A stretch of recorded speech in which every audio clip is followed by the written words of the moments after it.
I'm 59 years old and still getting treated like shit by everybody around me every day.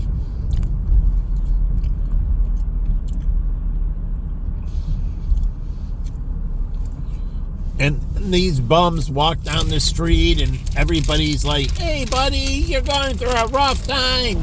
Here's some money. Oh, I feel sorry for you."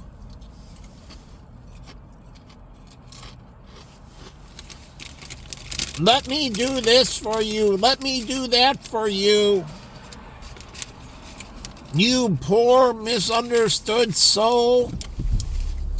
You deserve so much more in life. Why do they deserve so much more in life?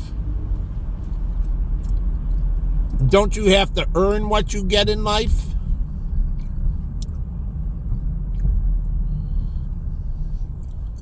The world economy collapses by giving. Do you know that? The economy collapses. People become parasites. And they suck the marrow out of each other. So is India sucking the marrow out of the United States by us donating to India? Because the only way it works is if you make your money back and then some. Because you got to offset depreciation, amortization, expensing it over a period of time. You have to offset all that so you can be indemnified, made whole. But because of your good works, you're supposed to get rewarded. So you get money above what you gave to them. We call it interest. But that's the only way it works. Is you get more back than you're given. So where's the reciprocity in my life? Where am I getting more back than I gave? Because that's the operation of BlackRock and Vanguard, American Funds, and PIMCO and everything. When people invest in houses, they're expecting to get more than they put in. Called appreciation, equity, getting more than you given. So I don't understand. Somehow that's void in my life. That I don't get more than I gave. I get less. And that means a crash. The depression. And that's my life. You give me back pittance. I give dollars, you give me pennies.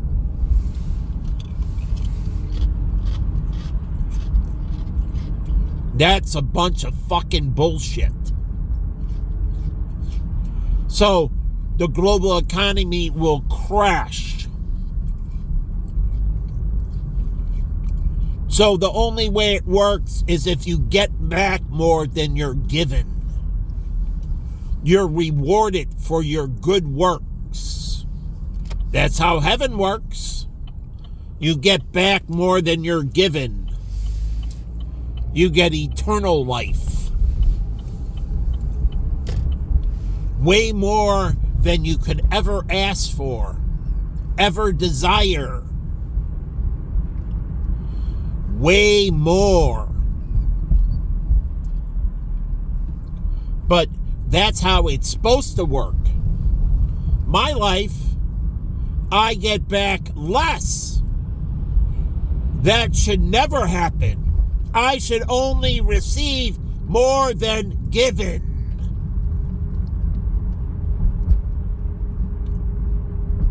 So again, where is that happening in my fucking life? Receiving more back than I gave. Because that's what's supposed to happen. Like some girl tells me she's going to buy this for me and so on and so forth. And that she just wants me, really? Well, she didn't come through with anything. And she went back on everything she said. Again, lying, cheating, thieving people. And so, when you give to India, I expect more back than I gave.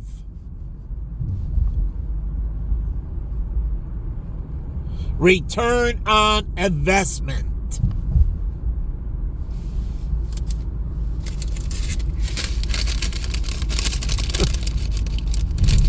So I'm supposed to be receiving back more than I gave.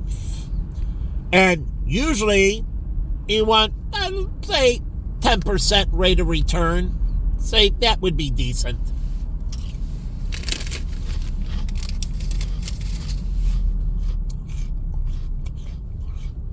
But the credit cards charge me 35 and 40% on what they gave me. Way more. And that's compounded interest, not simple. And it compounds daily, not weekly or monthly. So the net interest is way higher than 35%.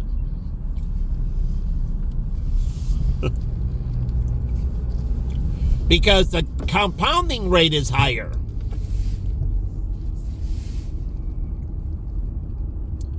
That's a lot of money that they're taking out of my pocket. And what am I getting but misery? Shitty food, shitty service. I pay for these things and people treat me like shit. I get all kinds of shit back. So I pay for it expecting something good and they give me garbage. And so I'm paying for it with good dollars and then they're charging me 35, 40% interest, but it's actually greater than that if you take into account the compounding effect. And these people treat me like shit when I pay for things. I'm paying a fortune for things. Literally a fortune. And they treat me like shit. That's the point of excellence before God. God knows that people are paying, and sometimes they're paying heavy for the service. They expect good results. They expect good service. But in turn, I get garbage.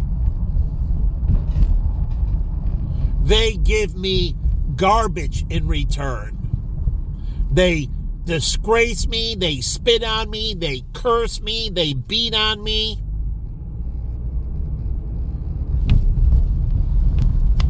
Why should I expect that for the money I pay? I'm not a masochist. That's against God. You're a sadist. That's against God, and you shall all burn for that. As you give back to me total filth, and I suffer, and I got on my hands and knees and cleaned up all over the city with different organizations besides Chicago Care, cleaning up and beautifying the city, busting my ass to make it better. And what does the city give me back? Way less than I gave. They treat me like pure garbage. And then the bum on the street who fucking loiters and throws trash and does all kinds of negativity, which they do, which they did, I watched. The city bends over backwards for them, gives them housing and food stamps and everything. And they're given everything. They get housing vouchers, they get all of this, then they get social workers and everything, and they get everybody feeling sorry for them. Now, I posted about my friend Evan Mezzacanto. Did anyone feel sorry for Evan? No. His dad took it all the way. Did his dad feel sorry for Evan? Absolutely not. He deserved the punishment. He deserved to be stripped of everything. He deserved to have everything taken away from him. All his nice clothing, all his nice cars and houses and luxury, everything. And he rebuilt himself. And he worked as a bartender. And he did it exceptionally. I learned from my friends. They said he was an outstanding, an exceptional bartender, an exceptional employee. He busted his ass to redeem himself, to make himself worthy. But no one cried for him at all. You fucked up, Evan. As his father said, you deserve all the negativity you're getting. You deserve it. But we cry for those that go to jail and they get punished for their misdeeds, and we're supposed to feel sorry and, oh, I'm sorry, you're a big fuck up. You fucked up your life. That's the life you received. But some reason, I'm supposed to feel sorry for them. Like the Middle East is crap. Look at Dubai. It's beautiful.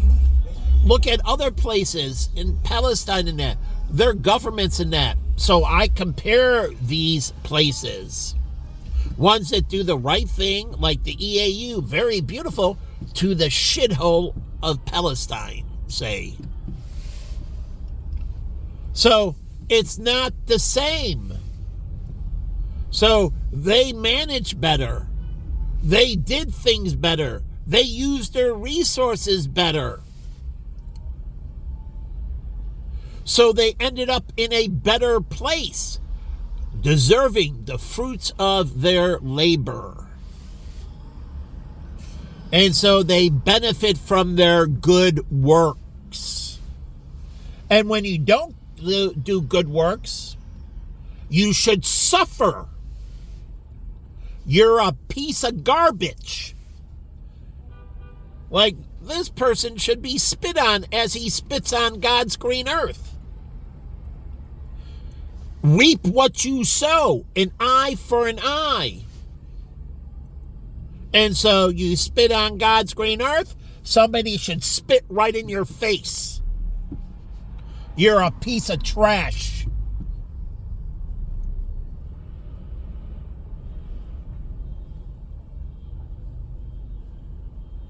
So I don't get it. You can do whatever you want. Spread your disease. Spread your filth. It's okay, right? Everybody can do what they want. Look at all the garbage down here. And everybody can spread their filth. But the people in the neighborhood I've been part of River North and other associations, and they complain profusely. Dirty pieces of crap. Fucking trashing my neighborhood. Disrespecting where I live. Pieces of garbage. Like, who said you could put your foot on my wall? Or lean on my wall? I don't know it being your property. So I don't remember ever leaning on anyone's walls or putting my feet on their walls or their car or disrespecting their property.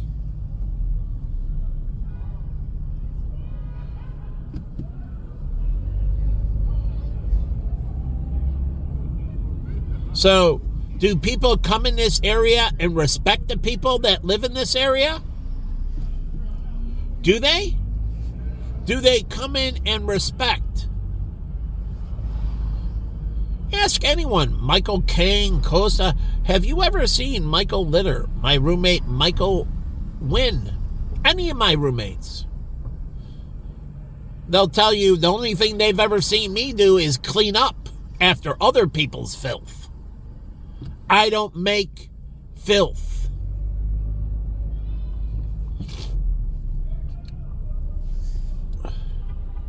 But I have to keep on cleaning up after everybody else's filth. How is that fair? Where I got to keep on cleaning up after their filth, after their disgust, after their disgrace. That I have to keep on cleaning up after it, after their fuck-ups, after their putridness. So I don't get it.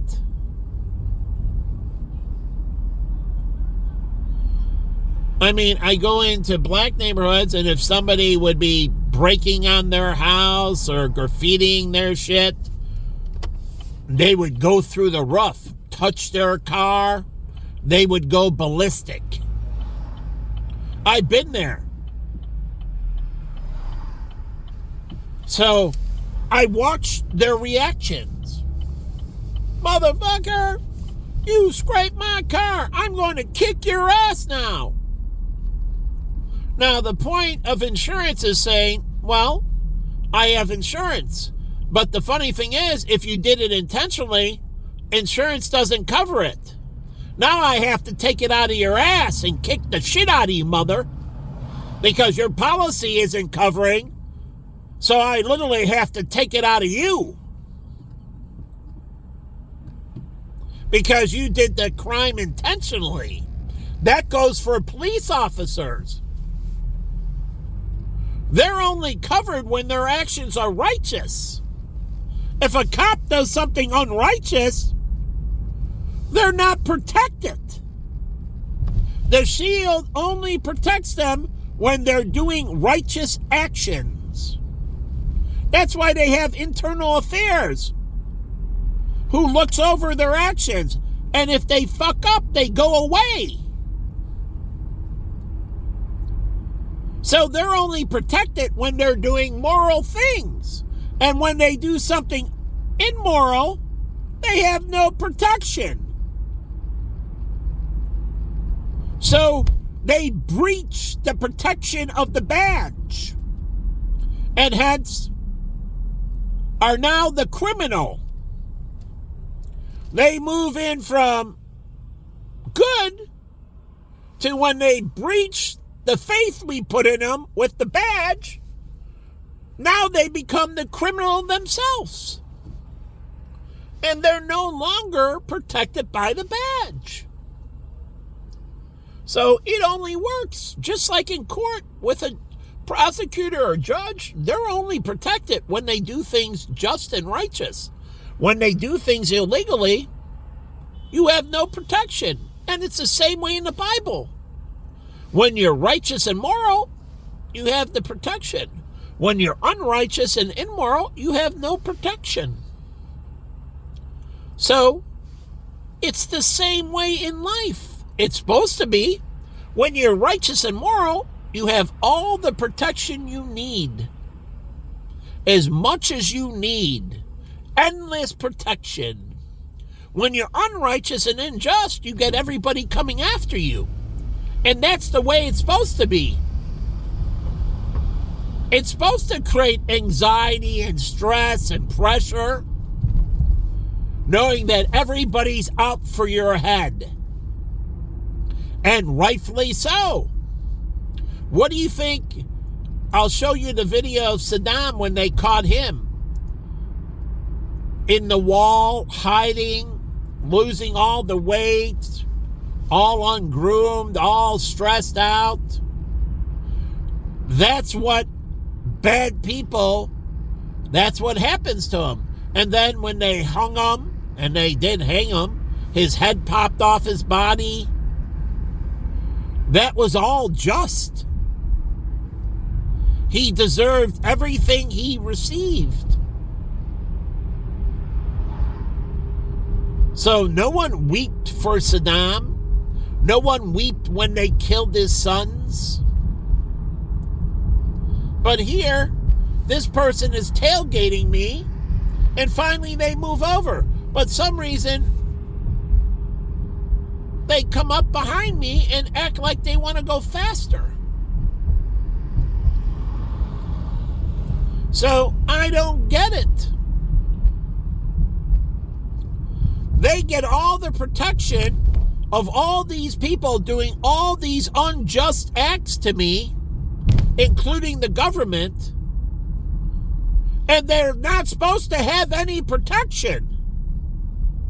I'm supposed to be able to off them without them even being able to raise a hand to me. I'm the one who's supposed to get endless protection. They're supposed to get nothing. None. Zero.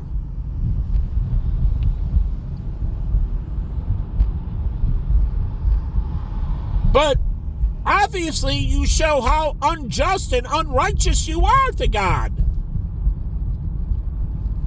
You show how unjust and unrighteous you are as a people.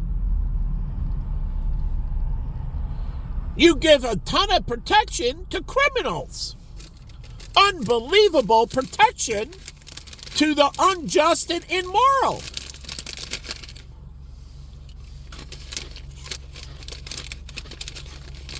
I watch all the protection for people that do abortions. I watch the protection for the LGBTQ as they sodomize left and right and do immoral things and spread disease everywhere.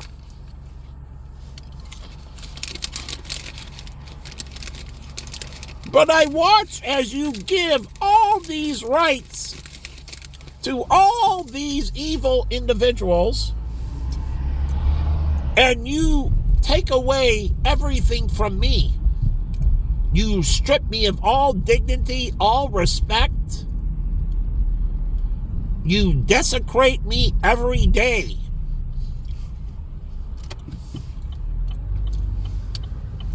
And you give them the truth, and you lie to me. You give them respect by giving them the truth. And in turn, you lie to me. And that is disrespecting me. So you give them the truth and you lie to me. I deserve the truth. But you don't respect me. You disrespect me. You lie and deceive. You beat on me. You torture me. You deceive me. And you give them the truth. And you allow them to operate every day in the truth. And every day you do all the injustices to me. Through all your deception. Through all your lies and deceit. That is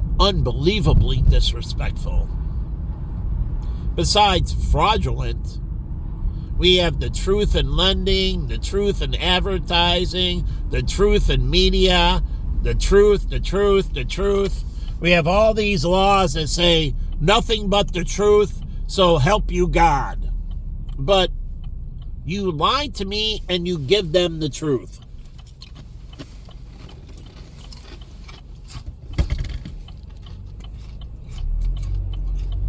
Like, they hold hands like they're dating and going out, and you make it be that way. But you lie. They're not. They're not dating. But you lied to me about everything. It seems like it to me.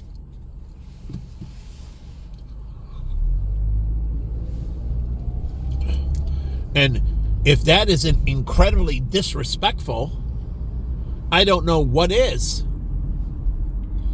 They get to operate and make decisions based on truth. And I get to operate and make decisions based on pure lies.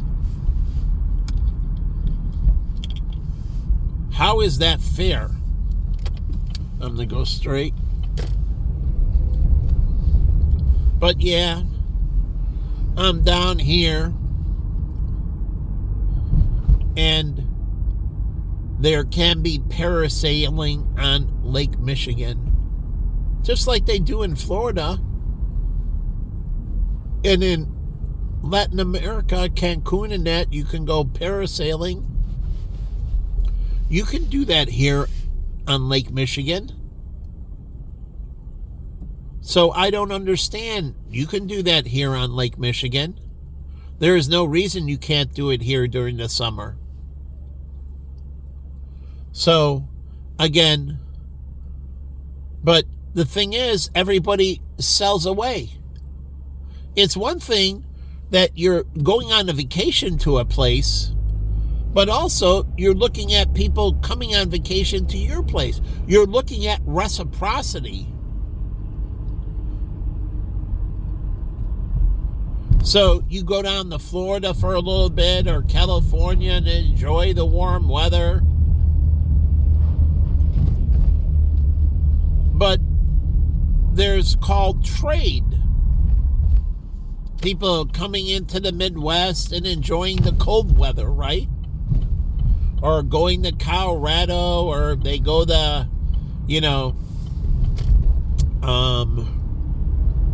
up in the mountains in California that go skiing. So you're looking at things, you're giving and you're receiving. But it seems Chicago doesn't receive. And everybody is just supposed to give to somewhere else. And I get to live here where I've been trapped here now for 11 years and live in shit. Constant distress and disgrace and filth and disgust. Where I watch everywhere else, they say, is getting mega projects here and mega projects there. And I live here and it's shit. So I'm thinking you can bring parasailing here. You can pull people on tubes on Lake Michigan. You can go tubing on Lake Michigan. It's just not for rivers. You can go tubing on Lake Michigan. Why can't you go tubing on Lake Michigan? You can go water skiing on Lake Michigan. Why can't you water ski on Lake Michigan? All these things are possible. And like now, I got another car right behind me, multiple lanes, empty, but destroying my peace and tranquility. I have a right to peace and tranquility. I have a right to feel safe in public. I go into all these places and I give them safety. I expect the same. I don't have to worry about I don't hit anyone. Everybody hits me. So you get one accident that I ever hit anyone. And that was a police car. But everybody threatens me with their vehicle and have hit me like the girl who T-boned me in the side and then took off. I never ran away from anything in that. I was right there. The cop was there, got the insurance. I paid for the police car to get fixed.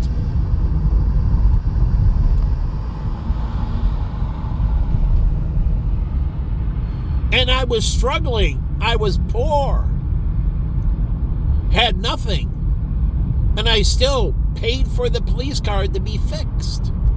And then I got a lot of,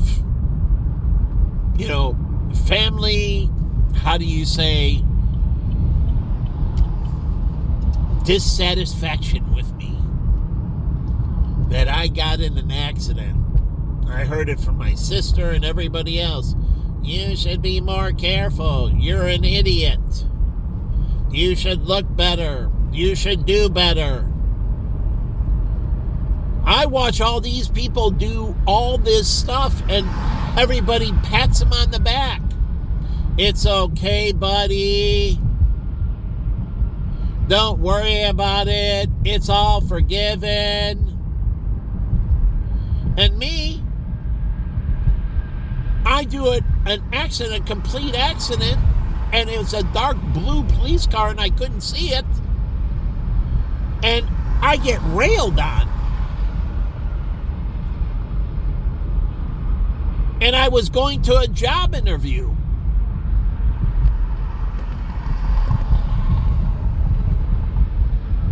But again, all these people, they get away with terrorizing me every day in their vehicles.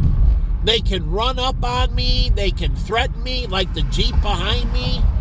I mean, those lanes are free. And they come up on me and they terrorize me with their vehicle. And they stay behind me. I don't get any peace and tranquility, do I? Do I get any peace and tranquility? No, I don't. They constantly threaten me every day with their vehicles everywhere I go. On the highway, on the roads. And then they spit and they do all kinds of disgusting things. And they constantly threaten me. They constantly threaten my life. I don't to theirs. I don't tailgate anyone or threatening them with my car or anything else. But they do to me on a continuous, everyday basis. Every day, continuously. I got to run around and fill up the air on my tires every day, making sure my tires have proper air. I have, here, let me show you.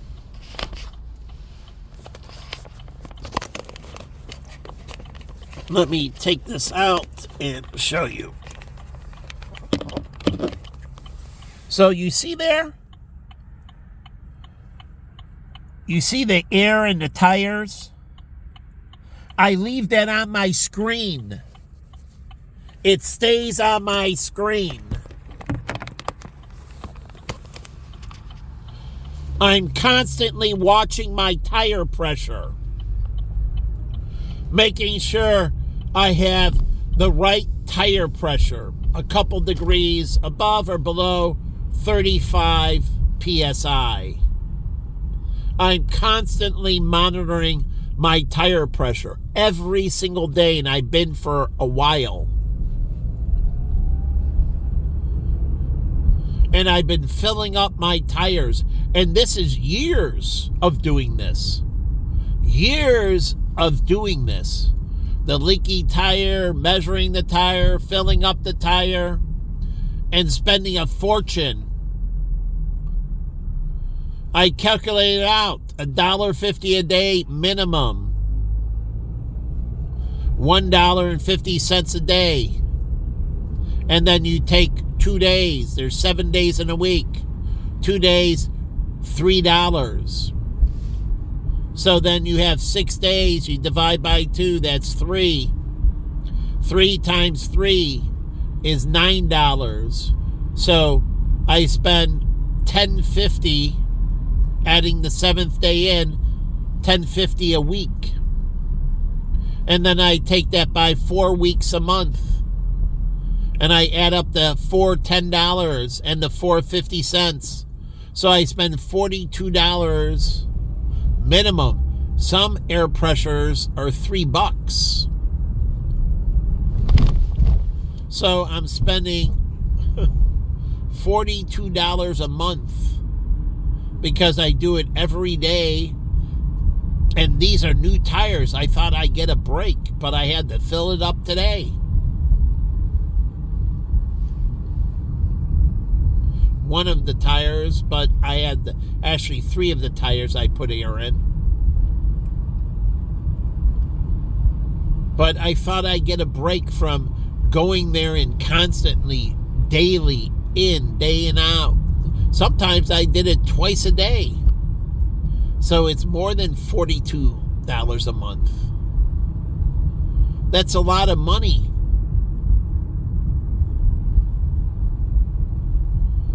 I don't have any money. That takes a lot off my table. Something I thought I wouldn't have to do. Now I have to do. And I constantly am getting charged here, charged there, charged here. And I pay a lot of money and I get shitty service. And then I look at them and they're paying $16, $17, $18, $20 an hour, plus benefits, healthcare, dental, you name it. Plus, they're giving matches on the 401k. Plus, places have pensions. Wow. And they give me shitty service. And then when I use a credit card, I have to pay 35% interest compounded daily on that purchase. And that's a shitload more money I have to pay. And I keep on getting treated like total shit every day. Look at the garbage here. Look at this. They come down here and they litter. Me and Jennifer Kim, when I lived down here, I never littered. Neither did she. Jen never littered. All those years together, not one thing did she ever litter. Ever once litter. Anything. Anything. We went jogging in that, have a bottle of water, keep the bottle of water until we get to a trash can or take it home. And then Jen recycled the metals, the plastics. We washed out the cans and separated them. We recycled everything. We had zero food waste.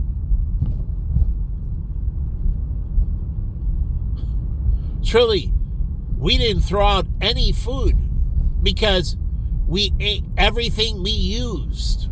We had no food going bad. Zero. And we recycled all those materials, trying to make the city a better place. She bought the blue bags, which I showed there was a scam. So when she found out, she took her recycling to her mother's house in Skokie. We still did all the same things. I did it. I separated. I washed the cans. We did it all together as a team, me and her. And then I would sometimes go up to her mother's house with her to throw all the recycling material in the recycling bin in Skokie. We traveled up to Skokie because they had a true recycling program. But we did that. trying to make the city a better place every day. I come down here and you put out stuff like this, which is beautiful. Valentine's Day, the red, the heart, the Blue Cross Blue Shield building, but you think they put their logo in there, right? Because the whole point of that is to get awareness. Where do you see it says Blue Cross Blue Shield? Anywhere? So they have the heart, but where are they getting recognition? It's nice as a public gesture, but let's turn to the Chase building. And let's move over this way a little bit so I don't, put my lights on that car. There we go. See that right there? That big blue? You can't see it well because I need a better camera, but it says in big blue, and then it says in white letters, Chase. Now, it would be better if it said Chase Bank. Just in case you get out-of-towners and that. You get people that don't know who Chase, little kids don't know who Chase is. They eventually get financially aware. But if it said Chase Bank, but let's look next to that. And these are people that are branding themselves, right? Spending a fortune. And they're working with these firms. See that little white thing? That's National Lewis. But how do I know? Do they take out any billboards on the highway showing their logo? Because for somebody to recognize your logo, you have to pair it up with the name. So you have to merge it together. You got to bundle it. So they know it. Like they do on a car. It says Toyota name, and then you see the logo. So everything you see, the Toyota, like I have on here, the Chevy, and then I see the Chevy logo. You see the name and logo. Then you have the Congress Hotel over here, right there. These lights, right there. That says Congress Hotel. But the funny thing is, they should be looking at these things and how do they come through cameras? Because don't you want that to be good to the eyes, but also being able to see well with the camera? So when somebody takes a picture, your logo, like I showed you Chase and National Lewis, I can see it clearly with my eyes, but my camera can't. That means those buildings in that get blurred. So you don't get the detail you want. I'm taking it in front of this, or I'm taking it in front of that. And so you don't understand. So let's talk about those buildings. Do you know bricks with mortar? You can make mortar any color you want. You can make mortar that is glow in the dark. And yes, you can mix match bricks too. You can mix match different colors of bricks together. You can create all kinds of things. So when you build a building, and it's a brick building, you can make the mortar any color you want now. The mortar itself can be an incredible design into the building, which it couldn't be before, because traditionally it was cement color or red. But you can design anything. You can make the mortar invisible. Mix it with a black color where it absorbs light. Now you have to worry about the effects on the mortar, but literally it looks like you see bricks without mortar. The mortar looks invisible. So all you see is these lines separating layers of brick. But visually, you don't see the mortar. And it looks like the bricks are standing, floating in space. You can make buildings in incredible ways that they don't. Or statues or whatever. They don't make them that way. And so you can make these things incredibly beautiful. But all I get in return is disgust and disgrace. As I try to push the envelope of culinary and medical and everything to make things beautiful, to make surgery beautiful. So when they go in, they leave the tissue and everything in perfect harmony. No scars, perfectly beautiful. So I try to create all this beauty, and what do you do to me? You desecrate my flesh, you desecrate my life, you deprive me in every way, shape, or form. You spit on me in every way. You deprive me in every way. My dentist wrecks my teeth. My doctor ignores my pain. They make everything worse. The person I went in for physical rehab, they did a freaking shit job. Not making me better, they made me not better. And then they blame me for their shitty service. Then the chiropractor, the same thing. They charge you money and they treat you like shit. All I get is garbage. All I get is treated like shit. And I worked very hard my whole life. And all I get is garbage. At least Jen was on the right page, and she was down here trying to make things better. But what did I do with Jen? What did I do with Jen? When I got to the relationship, I made her more beautiful. I made her more intelligent. I helped her with her connections. I helped her educate herself. I took her to real estate school. I took her to these different seminars like Strength Finder. She got a free book from him. Met the guy who wrote the book. He did Strength Finder and Strength Finder 2.0. I met him multiple times. I took Jen to his seminar. She got a signed copy of the book from him. It was to further develop her.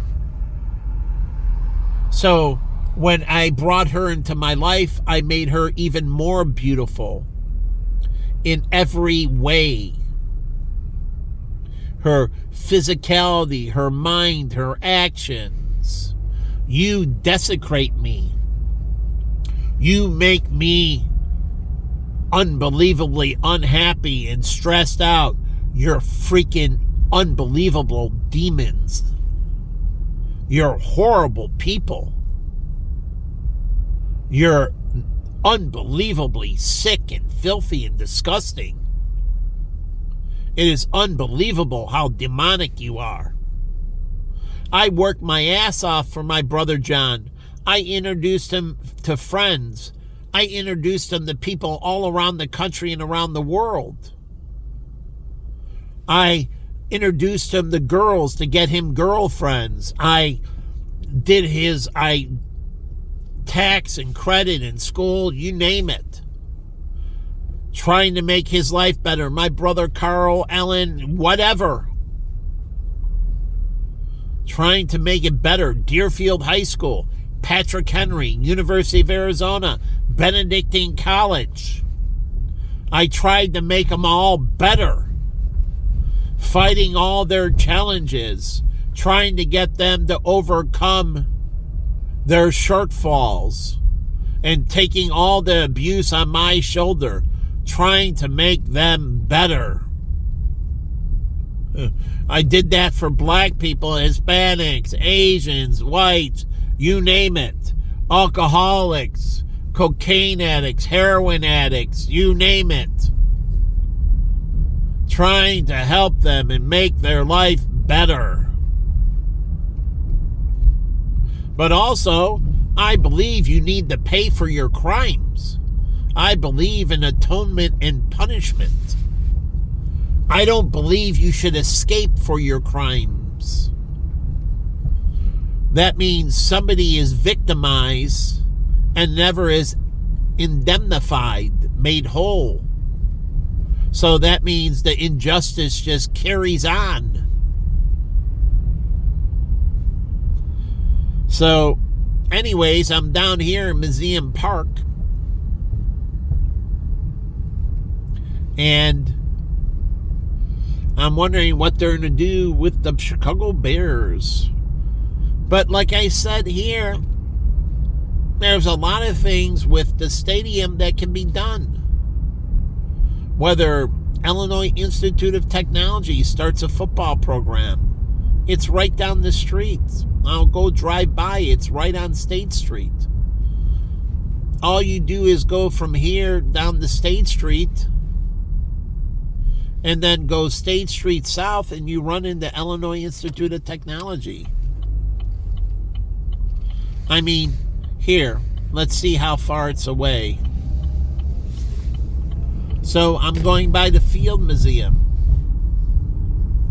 That's on my right is Soldier Field. I should say not the Field Museum. But did they open up a museum with inside Soldier Field to honor soldiers? Because the point is, and as it says, dedicated to the men and women of the trees in the way of the armed services.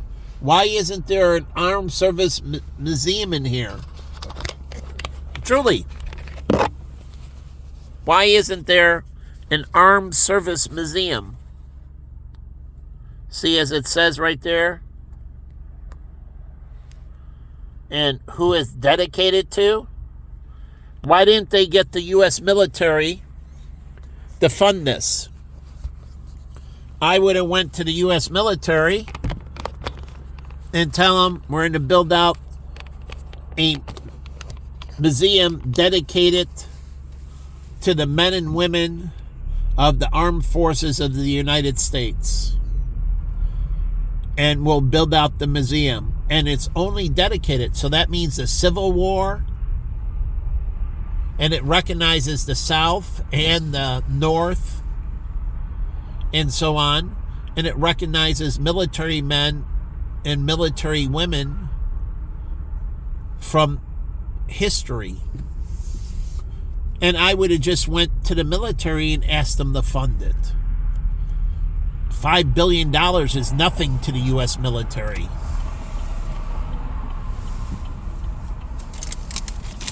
So they could have funded it.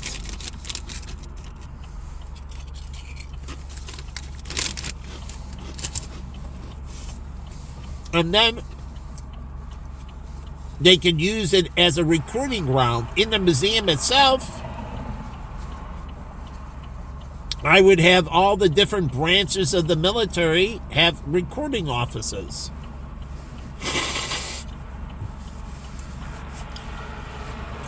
And in the recruiting offices, you can sign up for ROTC in your high school. Or you can find out if your high school doesn't have one, how you can bus over to another high school and do training with them. You would get a pass out of the school, and they would let you leave the school, and go train with the other school for ROTC. We do it with sports. So why wouldn't they do that with ROTC?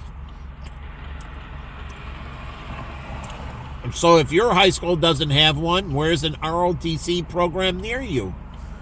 And you can go in and join them. So we find the nearest high school to you. So they would have recruiting for ROTC in high school and in college. So they would have all branches of the military recruiting offices plus recruiting for ROTC. For all the different branches. So remember, every branch of the military has culinary. My dad was a cook in the Navy, and my dad was a very good cook. But he only learned how to cook large volumes. So he would make big containers of split pea and everything. Because that's how he learned in the military. He was cooking for lots and lots of people. So he learned how to cook at scale, which is great if you're working for banquets and that. So take that, and, if you're a military chef and that, you can work for all kinds of catering firms because you learn how to cook things in large quantities at high quality. So they have culinary services and everything else in the military. So there's a pathway to a better life. And so right here at Soldier Field, it's dedicated to the men and women of the armed services of the military. So you would have the ROTC recruiting grounds. And also in there, you would have the military schools. West Point and the different military schools, like the Coast Guard Academy. It's still part of it. And you would have the recruiting grounds for the different military schools, whether they're public, like West Point, or you have private ones, like my friend Jay Kim went to a private military school. My friend Billy Chapman, he left Deerfield High School and went to a private military school for high school. So those would be there, and they can tell them, the recruiters, here's some good military schools. If you don't, here's good ROTC programs you can join and work through them and through high school, and then you go to college and you continue on the ROTC program, and then you sign up and serve after you get out of college.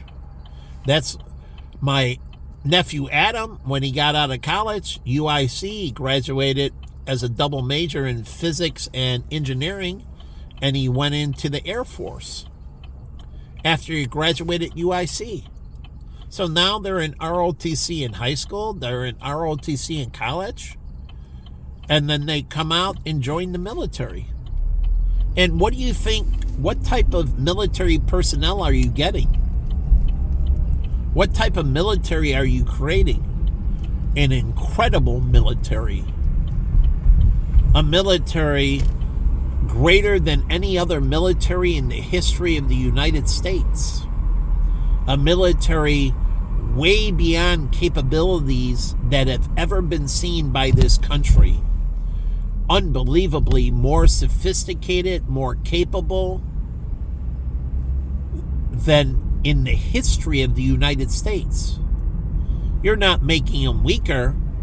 You're building a brighter tomorrow through security.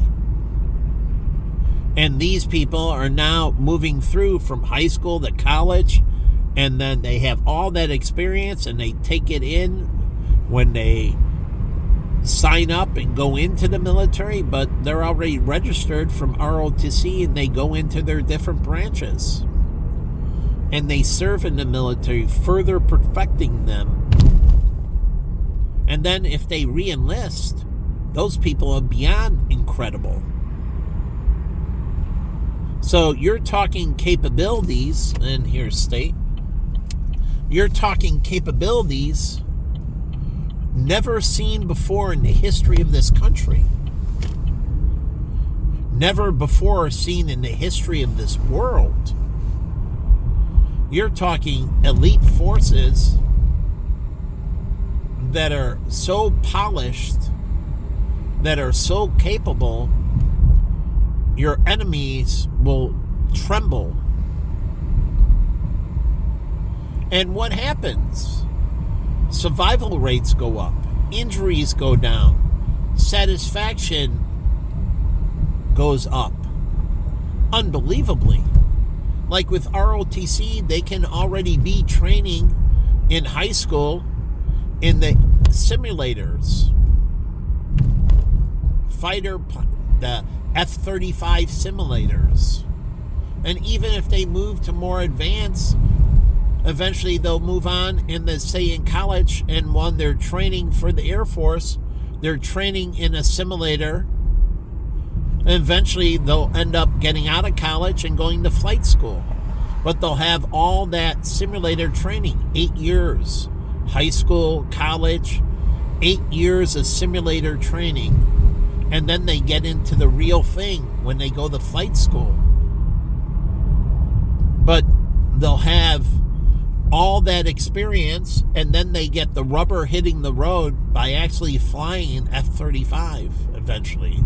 But as Adam, he had to fly a training jet plane. I think started in props and then moved to jet. But again, you're talking about exceptionalism.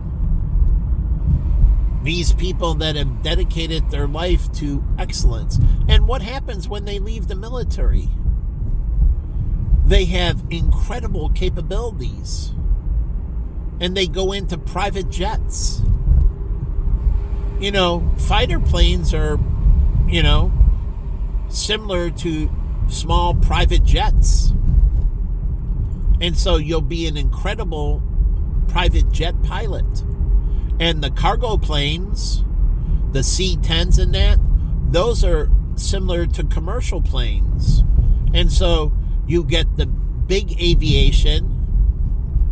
They're used to flying the big, bulky planes like the C-10 and that. And so they go into flying for American Airlines and United Airlines. And they have this immense capability. And so if you have what happened to Malaysian Airlines over Russia, and you have a surface-to-air missile, well, the pilots have capabilities of how to respond, because they're taught that in the military, how to respond to surface-to-air missiles. Even in the C-10, they have countermeasures. And so commercial airlines still have to have pilots that can make maneuvers. Maybe it's falling space debris and they need to, maneuver around. But they have great capabilities. You're talking about creating great commercial pilots. And you can make the school at Carbondale an ROTC school. The flight school at Southern Illinois University can be an ROTC school. So you go to undergraduate and you go to flight school there, and then you go into military and get further training, and then you go into commercial airlines. You can do commercial means you can do passenger airlines, you can do cargo airlines.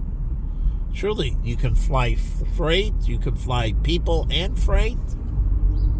So, they can turn that Southern Illinois, that flight school, into an ROTC program, and it can go into the different branches. The Navy has aviators, and they can turn it into a helicopter school. So you're going to ROTC and you're learning to fly helicopters. And you're working in those. The Army has different helicopters and different branches. The Navy has helicopters.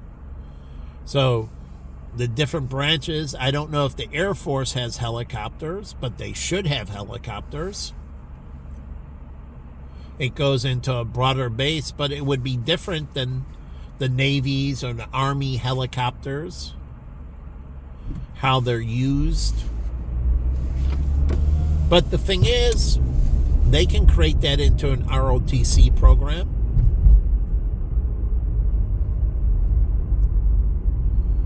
And so, again, it creates great capability. And so, I was thinking about it. I mean, I wish I thought about it. I would have joined a school with an ROTC program and went into that right into college. I wish we had one at Deerfield High School. Then it would have secured my ability to go to college.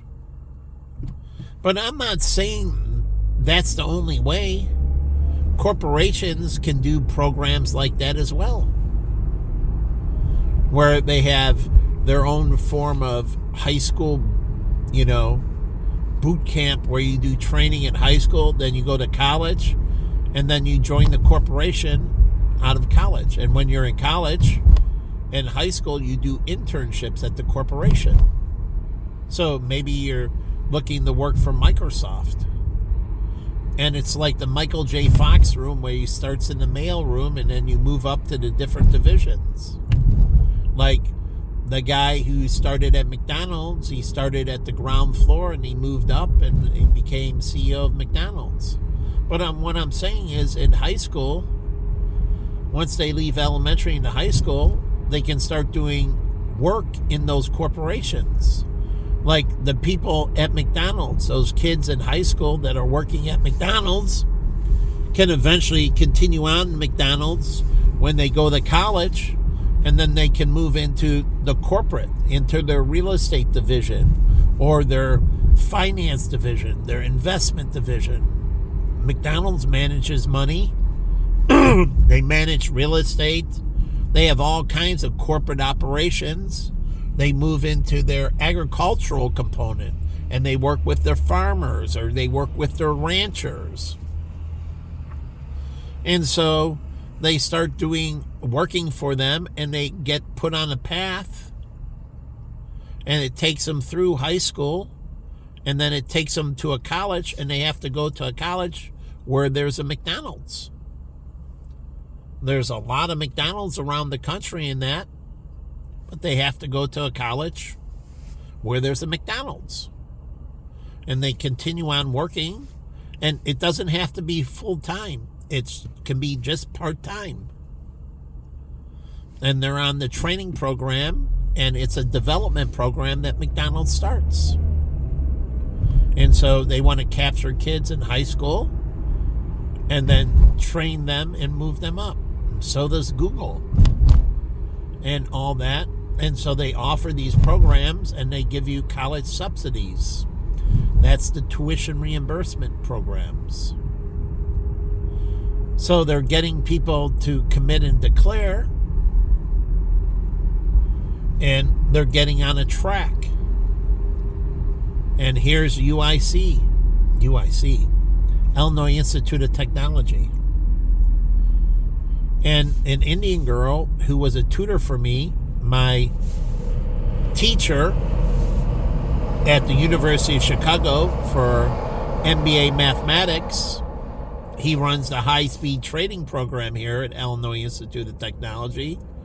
And an Indian girl, she helped tutor me in math.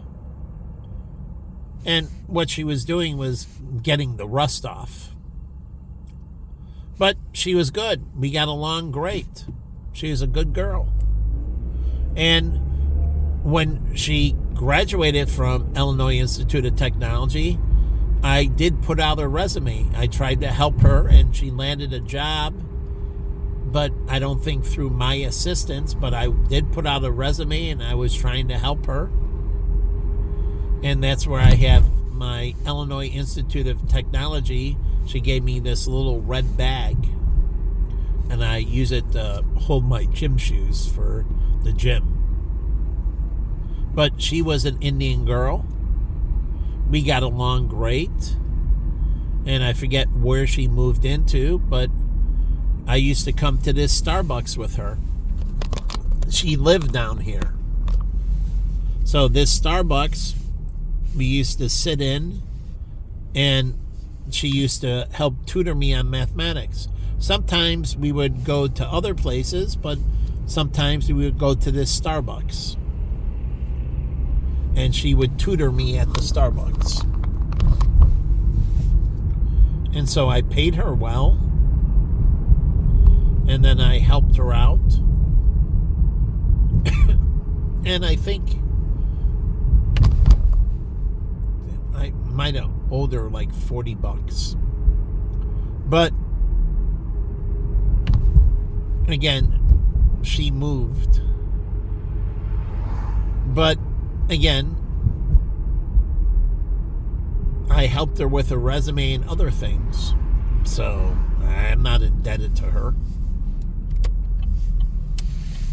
But the whole point is, look at all these open fields here. As I go around, see these big open fields? This big open field here? This could be right here an expansion of Illinois Institute of Technology. If they're an expand, these open fields are right down the street, left and right of me. Here's some signage. And let's go back here, and I'll take a spin. This looks like a park, okay. But there's all this. Right here it says, as you see here, put light on it. And then you can see lot for sale. And this is all right down the street from the Illinois Institute of Technology. And they can further develop, and they need to develop. I like to see a basketball program, a hockey program. I like to see some sporting programs. You know, I love the Olympics and watched it my whole life, but sometimes I get disenchanted watching everybody else live their dream, and I don't get to live mine. And it's very frustrating to me. So I had to turn off the Olympics. I can only watch so much, and then I start thinking about my life and how hard I worked and how hard I tried, and I got my dreams crushed constantly. Like I told you at Benedictine, they did wrong things to me, and I was basically forced to give up my college football career. They literally forced me to give it up. My sister, she took away, after sophomore year, I couldn't play any sport but football. So I couldn't wrestle anymore. I couldn't play summer baseball anymore. None of that. I was forbidden. I could only play fall football. And then I should have been starting junior year, and I was at the beginning of the season, the thing. But my coach asked me to make a selection, and I said I want to play linebacker instead of defensive line. And he said, good. Colin, you get the position, and now Olsen, you sit on the bench. He asked me a question, I made a choice, and he benched me. I never been benched before. Not only did I not play there, I played both ways up to there. I played offense and defense. And I was highly successful on both sides of the ball. I was a two-way player my whole life. Then he made me a one-way player. Here's the sign. Here's their logo for Illinois Institute of Technology. See the logo right there? That's their logo. Okay. And then you see Illinois Institute of Technology. And who lives around here primarily? And I've said this before, black people. But their violence and everything, and Rokan used to make fun of, drive-by shootings and everything, have really done this school a disservice. And in turn, what happens? Their land value has gotten greatly suppressed in their neighborhood. As this school rises to prominence, and it's having record enrollment and everything, as this school rises to prominence, so does this whole community. So it's in the community's best interest. And you think the alderman, whoever the alderman is, would be trying to build out this institution. So I don't get it. So here's some more student housing. Let's go by there.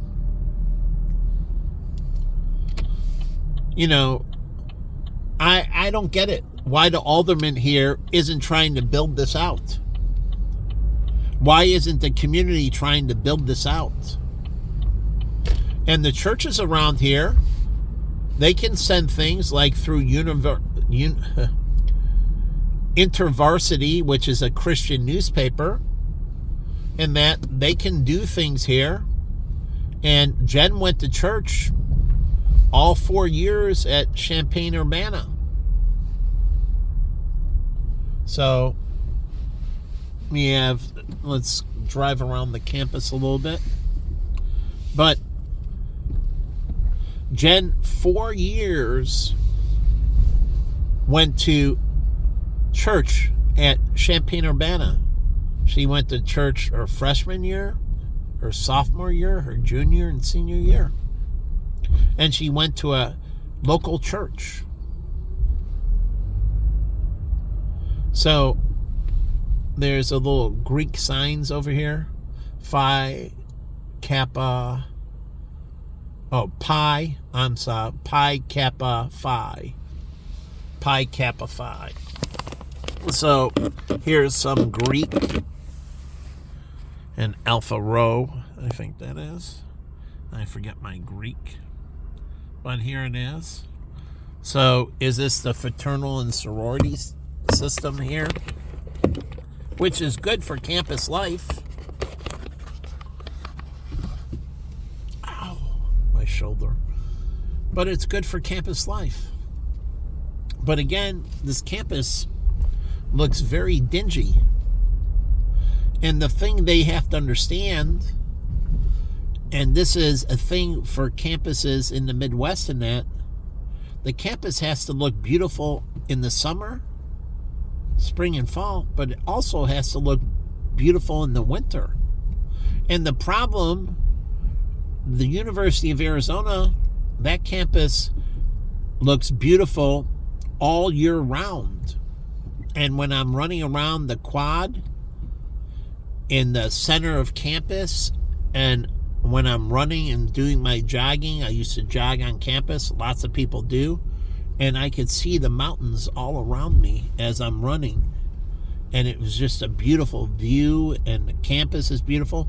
But the thing is, look at this. It looks horrible. So they have to understand, they have to build something that looks beautiful in the summer and beautiful in the winter. And look at this L-Trax garbage. This is the Brownsville IIT, but it's garbage. They can paint this section of IIT, Illinois Institute of Technology, colors. Truly, you can paint segments of the elevated track and then the subway for that particular area. so they can paint this colors that relate to Illinois Institute of Technology, their colors. And so they can make this better. But this is why these schools don't do well, where these other schools, like in Florida and everything else, or ASU, they have 80,000 people, 160,000 with online, or 170,000 now. But the University of Arizona is almost at 60,000 students, and that's all on campus. 60,000 students all on campus, undergraduate and graduate. The school has now reached, the undergraduate is reaching 40,000, but with graduate, they're almost at 60,000 students. So they're reaching about 20,000 graduate students to 40,000. So twice as many undergrads as graduates. But University of Arizona is almost at 60,000 students. ASU is almost at 80,000 undergraduate and graduate. And they have another 80,000 online. So they're at 160, approaching 170,000 students.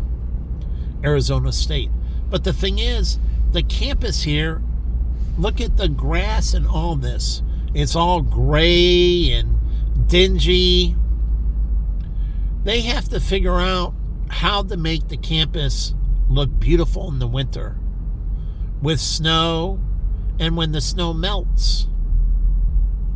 They have to figure out how they're going to continue to make this campus beautiful all year round.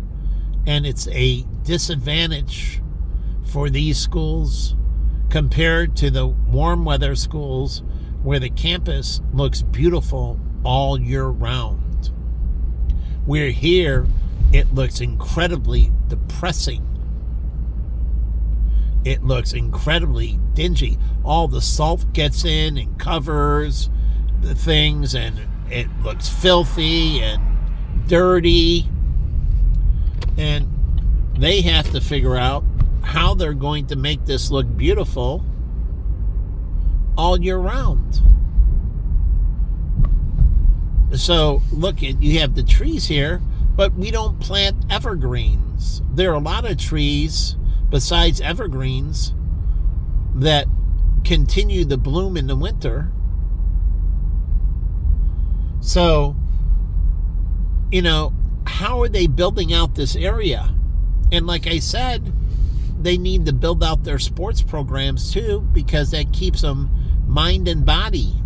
It is not just the mental, they have to build out the physical. Remember, they're still developing their coordination and everything. So they need to build their physical aspects. Even Mark Zuckerberg, he was getting into UIC. That was good. He's getting in training the mind and body.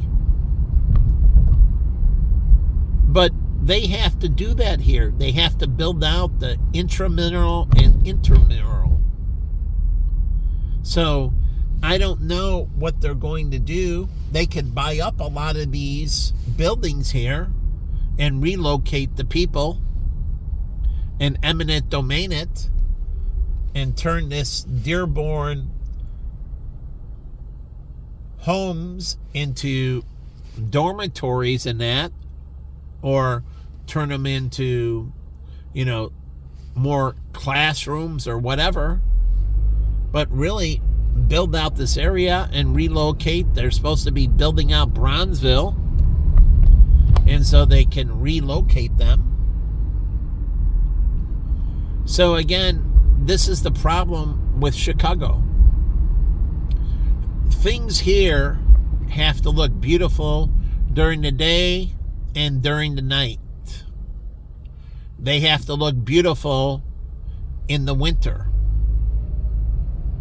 Everything looks like crap. And they didn't think about that. Developers, if I was a developer, I want my property to look beautiful all year round. I want it to look beautiful in the winter. I want it to look beautiful in the spring and in the summer and in the fall. The South Loop Hotel. So, again, Illinois Institute of Technology, and then you move on further down, you get Hyde Park. You get the University of Chicago, that's further down south. Then you get Illinois Institute of Technology. These are two prominent institutions that are building out, and all the community around it, majority of it, is all black. And so you would think they would want to build out these institutions in prominence, because it also creates a lot of jobs for the community to work in administrative services and other areas within these institutions. So it creates a lot of employment in the community, an incredible amount of employment. And then if you go down, this is primarily historically all black. They took over, and this is where the Great Migration came, and this is where they are. And this is historically all black community. But you're in the run here, and I'll show you. You got Hyde Park at 57th Street, and then here we're at 24th. That's University of Chicago at 57th. And then you move down, and that's around 30th Street. I think Illinois Institute of Technology, about 6 blocks up that way, somewhere between there. And then you're on 24th Street, but you go right down here, and we're going to run into Cermak. And Cermak, I'm going to go left, and that'll take you into UIC, Illinois, University of Illinois, Chicago.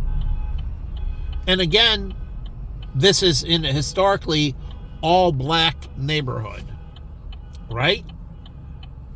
So you think they haven't been situated and they haven't had this opportunity, but I've been for decades trying to talk to people down here, that people like Rocky's old boss, she owned Century 21 office. She was a black lady, and I talked to her a little bit.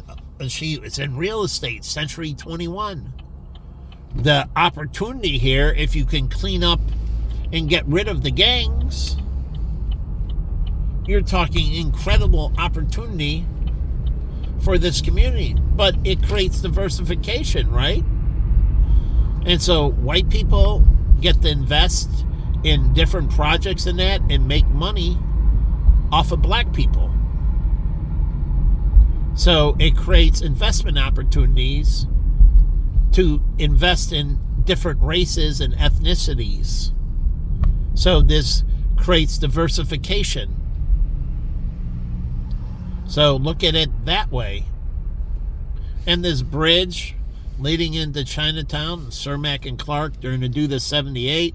I would assume they're going to redo these rail lines. Even with this station, they're going to re-beautify the station and reconfigure it, because lots of people are going to get off and on it. Unlike before, if you're going to build the stadium, you have to integrate that, and you have to integrate the metro. So you have to do a lot of work around here, a lot of beautification. And then I would be sinking money if I'm not going to move Chinatown. Then I have to renovate Chinatown, because you're going to bring a lot more people down. And if Chinatown looks like a dump, well, you remember the United Center when they built it? And this is the problem even UIC and Illinois Institute of Technology faced. That, and University of Chicago is addressing as well. That around it, it looked like a dump. And the United Center, the old stadium, people didn't want to go down to. And they built the United Center and more people, but people just left. They didn't build out the infrastructure around it. unlike Wrigley Field, people go there way before the game and they hang out at Murphy's Bleachers and many other places. But I hate people. You're going to beep at me and harass me? Look at these pieces of garbage. And I mean truly pieces of garbage. You're a piece of garbage. You're a piece of filth. I mean, it's just all garbage. All filth. They're pieces of disgusting filth. And they desecrate my flesh. And how do they do that? They desecrate my peace. I have the right to peace. No peace, eternal death. So I have the right to have peace and tranquility everywhere I go. I earned it more than anyone. And if I'm not given it, then you should all burn in hell. God, hear my prayer. Kill these pieces of garbage. Truly, pieces of filth. Disgusting, disgraceful pieces of garbage. I deserve peace and tranquility. Not people getting off the highway and violating me. Violating my spirit, violating my mind. These are pieces of garbage. Human filth. So, what are they doing here? But making the world a worse place. And as God sees it, if you're making the world the worst place, then you have to burn in hell. He isn't a supporter of law enforcement in that way. Yes, they have stuff to do, but also he destroys those people. He read the Bible. He slaughters them. So you're a two-time loser. You'll get put in prison here, and then God will condemn you to eternal hell upon your death. So you're a multi-time loser. You are the loser of losers. You are filth and disgrace to the nth degree. You are unbelievably dumb. Unimaginably dumb. So, if I'm building the 78 out, I'm the revitalized Chinatown. Because, like I was going into, and UIC understood this, and they've been wanting to do a revitalization because of what? Look at all this filth and disgrace. You can have a special trash pickup or put out more trash cans, but you have to revitalize this dump because it doesn't work well. You're going to spend billions on the stadium and then everything around it's garbage. So it doesn't work well. So see the lanterns? It's a beautiful touch. So we're coming up on the Lunar New Year, which I used to always go to. And usually the banquet was held at Ming Him's. I wonder why we didn't move it around more. But again,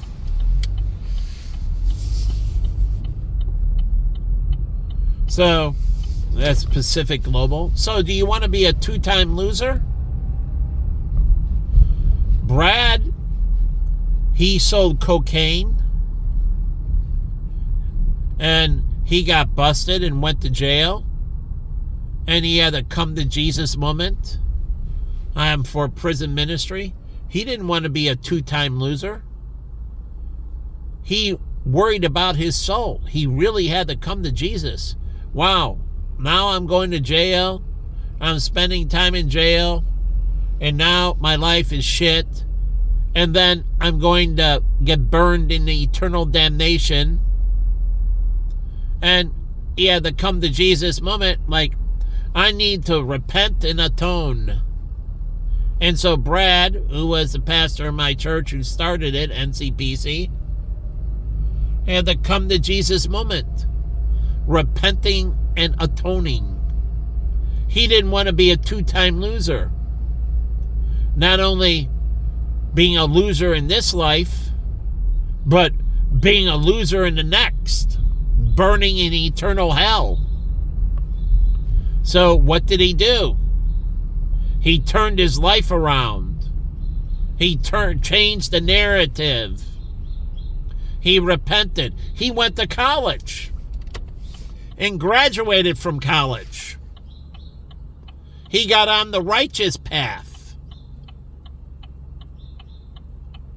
And he started the church, and he built it up, and he talks about his path and how he overcame.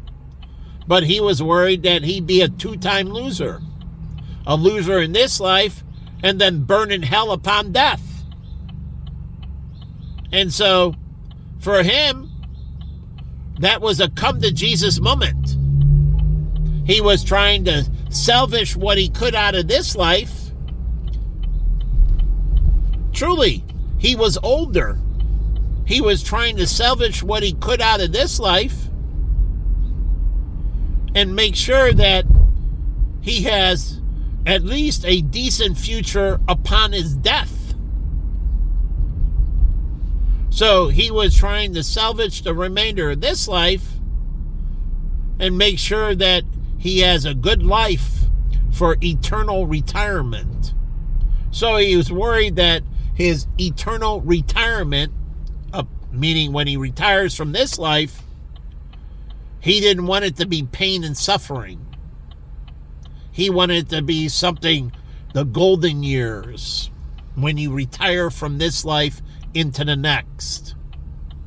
He wanted it to be better, positive, productive, happy, joyful. So, again, he had to come to Jesus and repented and atoned. So, again, I would revitalize this, but let me show you where UIC is from here. Remember, you got 3 huge colleges. Now, I don't know where Chicago State is, but that's on the south side as well, and that's a 4th college, which it's trying to grow, but I don't know exactly where Chicago State is. But you throw in there and you got 4 major colleges on the south side. And we're talking world-class institutions, especially University of Chicago. But IIT is recognized internationally, and I would hope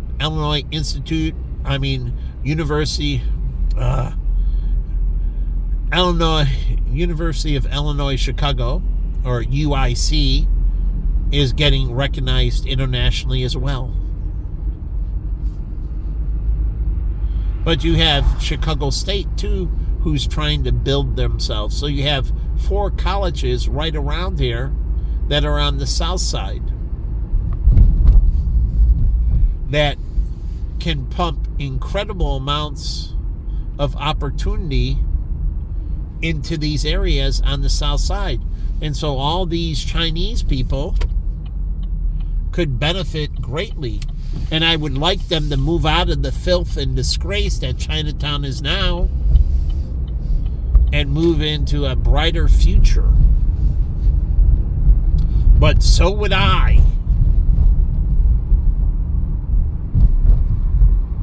And this bridge, you see I'm crossing this. This is one lane that's got the bike lane.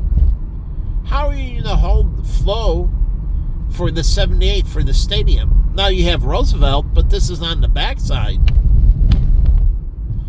What are they going to do with this bridge? Are they going to make it multi-lane? Now they have a big bike lane on it and car. So you have some serious problems. Serious problems. Traffic flow, congestion. You have to offshoots around Roosevelt have to be strong. You have to build out the infrastructure around before you build the stadium. But I don't see them doing any infrastructure work.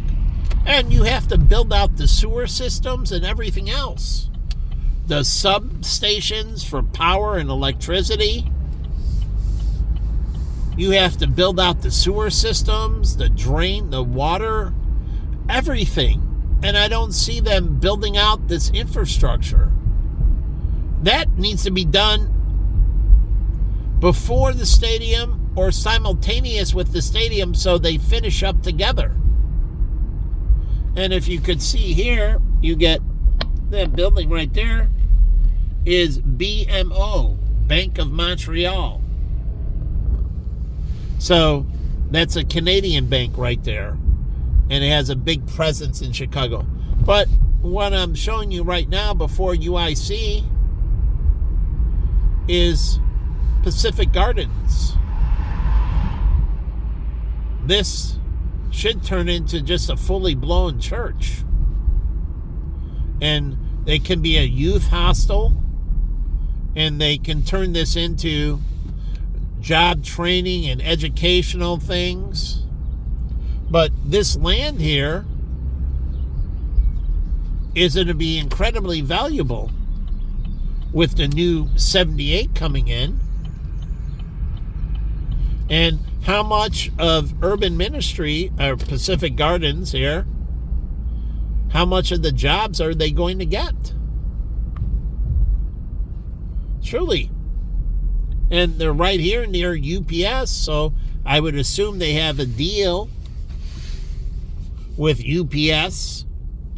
Pacific Gardens does. They use the Flood Brothers. Well, they need labor, trash collectors and everything, people to get the CDLs and drive the trucks and everything else. So they need, all kinds of people. So again, unshackled means give them a life, give them a future. So that's 78, but this rail yard and that, you have to address all these issues. This rail yard's on the other side, but you have to do a beautification program. Truly, instead of being this dingy something, they have to figure out how they're going to make it more hospitable. It crushes this mall. Here we go into the mall right here. And there's a Jewel right here. But again, this mall is going to get an incredible amount of new flow.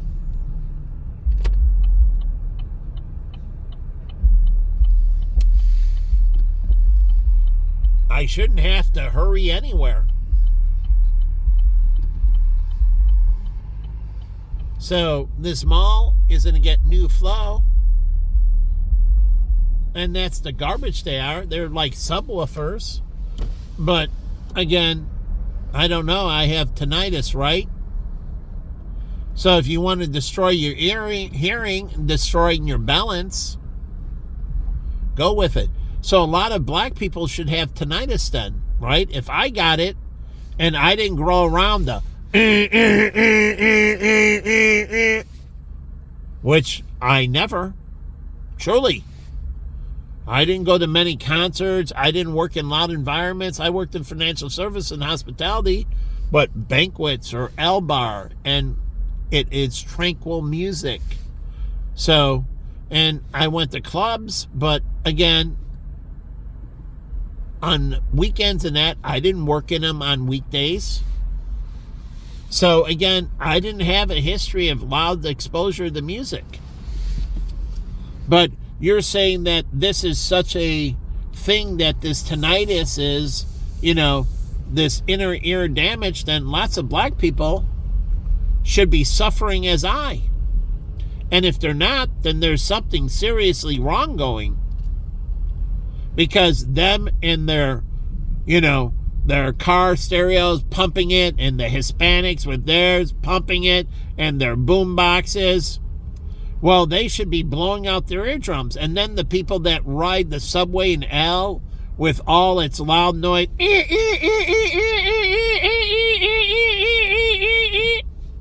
You ever been down there? I have, but not that frequently.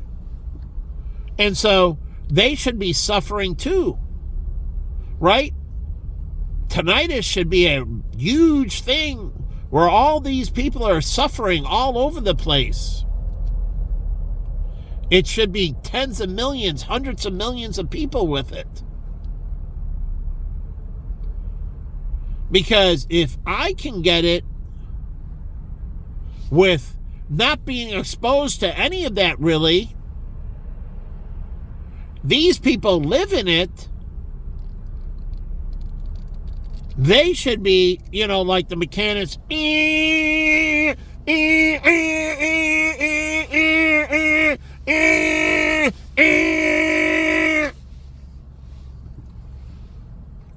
Then the mechanics should have it.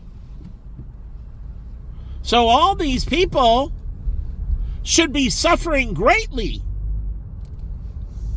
And God wonders why I'm suffering and they're not. These pieces of fucking filth. So why is that? That you gave this to me, and you gave it. That you keep on giving me things, shackling me, and sparing yourself.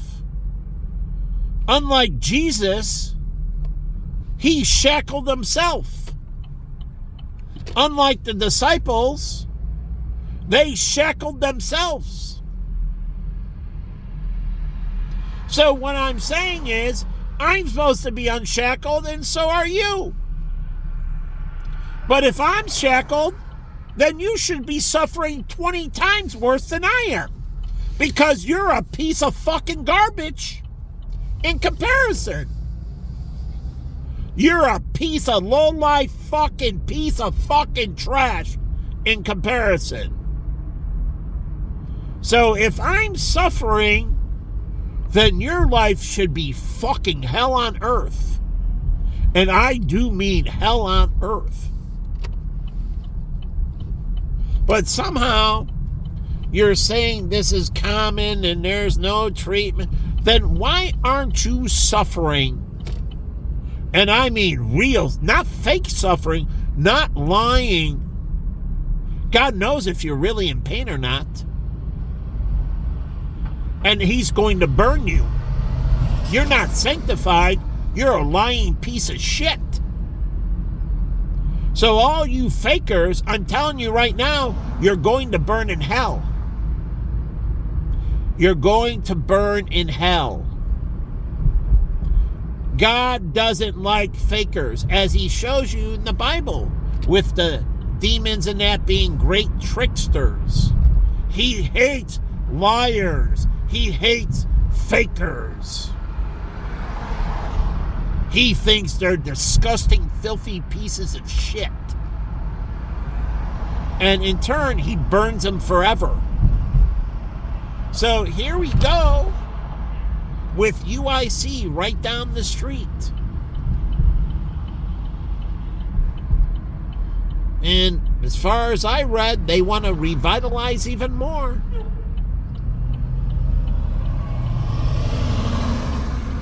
But why should these motherfuckers who've earned nothing live better than me?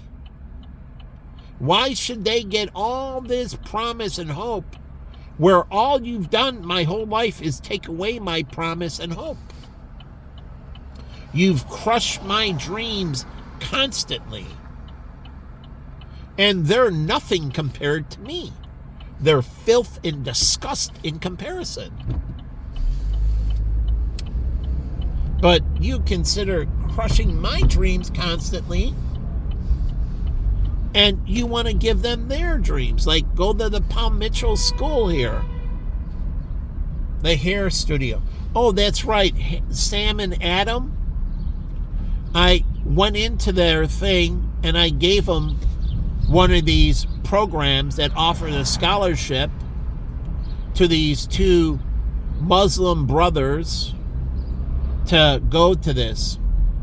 Now, this is a long time ago, and I gave them that and tried to help them go and get a higher end hair education so they can build out their, hair salon business. But here we are by UIC. Liberty. Wow. Liberty. Where is that? I've been trapped here for 11 years. Where is my liberty? I'm only allowed to go between Chicago and my home in Buffalo Grove. I've been trapped here for 11 years. Where is my liberty? Where is my freedom? Where is my golden years? As these people go to where? Italy, to the Olympics, and they get to do these adventures, and they get to live life and fill their dreams. Even if they don't win, so what? They still competed in the Olympics, and they got to travel, and they got to meet people from all over the world and experience another culture and live life way beyond I ever had. And Jen used to say it. She used to say, I've lived an amazing life at 24 compared to you. I've traveled all these places, ate at all these restaurants, seen and done all these things. And that's when we first started dating. And she knew my background, and she was like, I've lived this amazing life in comparison to you. And she only continued to live it through the next 4+ years of our dating. And then afterwards, she continued to live it. It just got greater. And she said it when she was 24, after she got to know me and all the hardships. And she said that I hadn't had any of those experiences. I've had none of those hardships. I did struggle with low energy as a child, but I've had none of your hardships. My parents aren't alcoholics. My father didn't die when I was 7. My father had a breakdown, but he wasn't alcoholic. He was a good father, she told me. He struggled, but still, good father. Took care of the car, good life. My mother had the cleaners, and she provided for us very nicely. And we had all kinds of opportunities. So, I don't get it.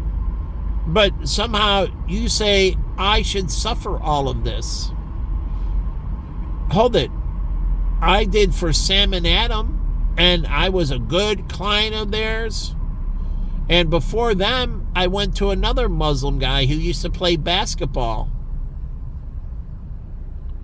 And he used to play in the Park District. He was before I met Sam and Adam. He started his own hair salon.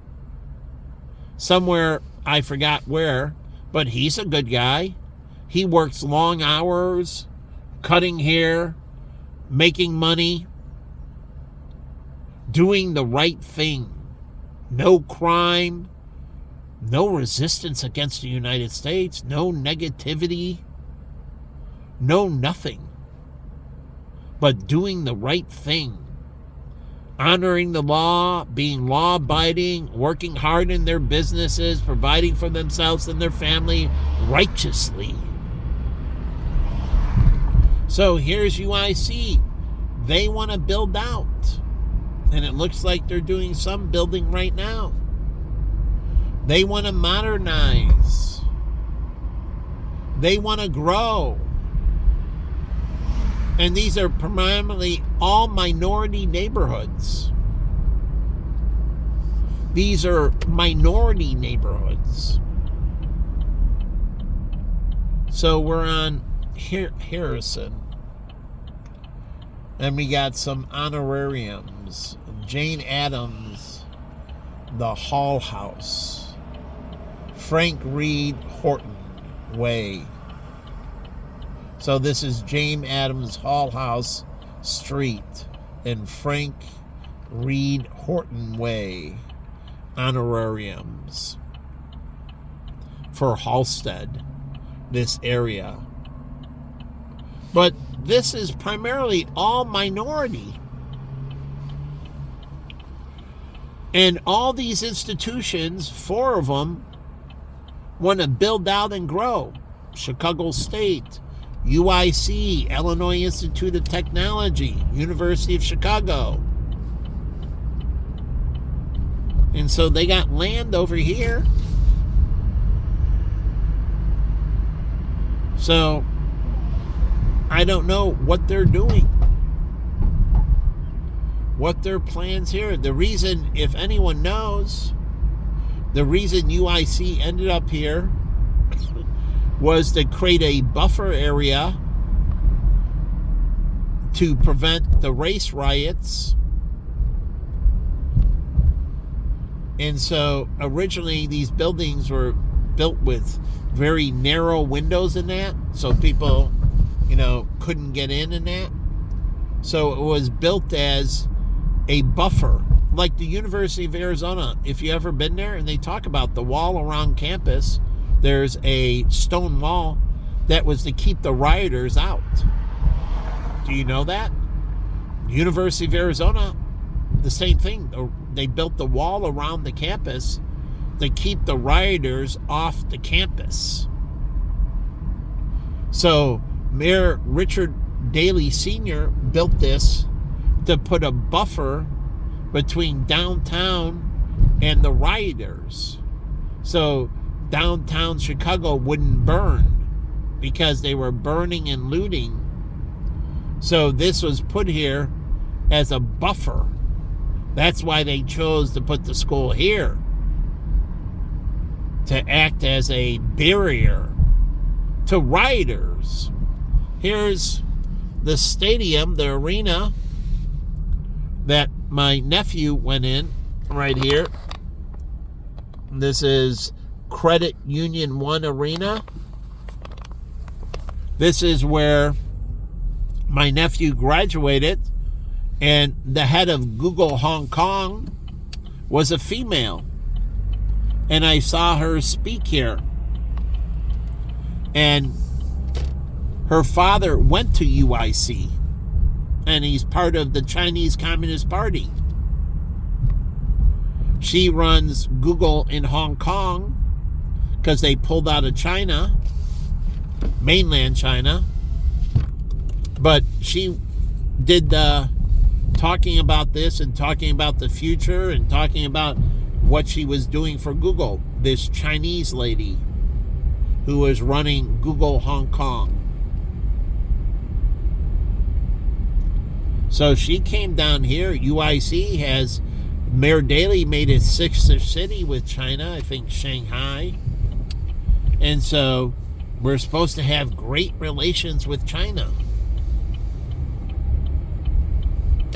But again, I'm coming down here. This is going into Greektown, a white minority, the Greeks. So you go from Chinatown to UIC to Greektown. But for students that go to the University of Illinois Chicago, this gives them a great diverse environment to dine. And so this is how you build out these institutions and marketing campus life and building out campus life. And you have the YMCA here.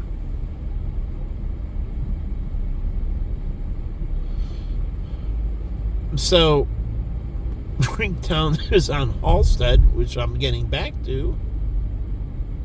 But again, this offers great cultural experience. They can build a museum in Greektown for Greek history in the United States, just like they did in Chinatown for Chinese history in the United States. In Greektown, they can build out a museum for Greek history within Chicago and within the United States. Truly. You know? Building out Greektown.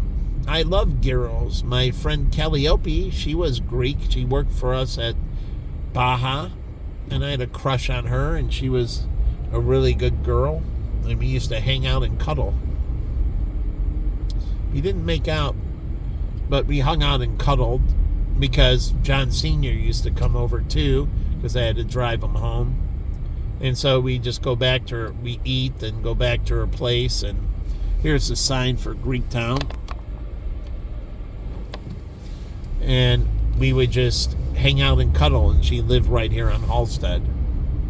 I don't know where she is, but I would just hang out with her and we would just cuddle. No inappropriate touching. We would just cuddle with each other. Just lay there, cuddle, and the three of us would talk. But it wasn't because I wanted it that way, meaning, but I had to take John home, and he lived in Deerfield, and we took one car. Sometimes he drove, other times I drove. But this is all Greektown. So she used to live right around here, and we used to pick up gyros so they can build out a Greektown museum, you know, further cementing this, and they can create this as a historical district in Chicago. Here, let the people that have to go around, they're so important people. What they're doing is so vitally important that they have to interfere with me. Meaning, they have to come up on my rear. He wasn't behind me. He caught up to me. But Greektown, this can be a historical district. Do you know that? And so they can cement the future of Greektown and create a museum, a Greek museum,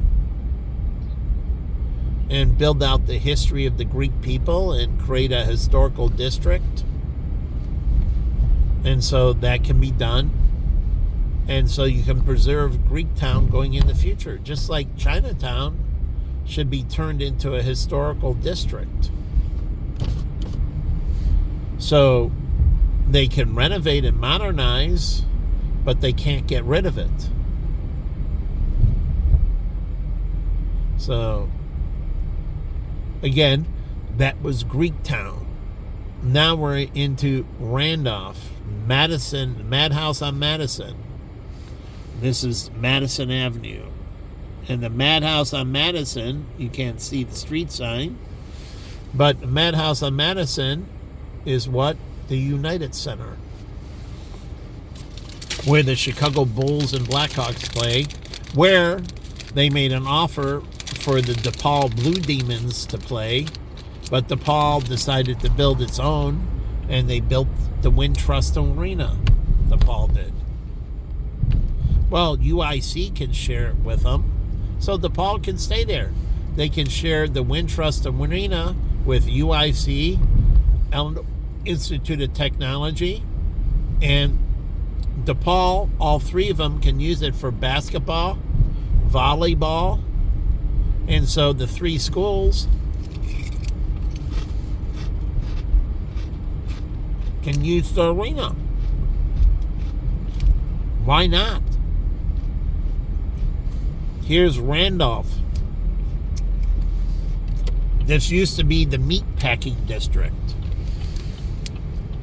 People don't remember, but this was the meatpacking district, not the slaughter yards.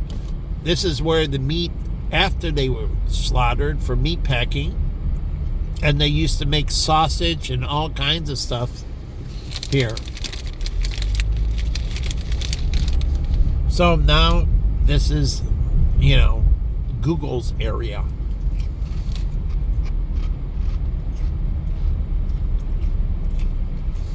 High-end restaurants and everything else. Something I would know because I can't afford to go into any of these.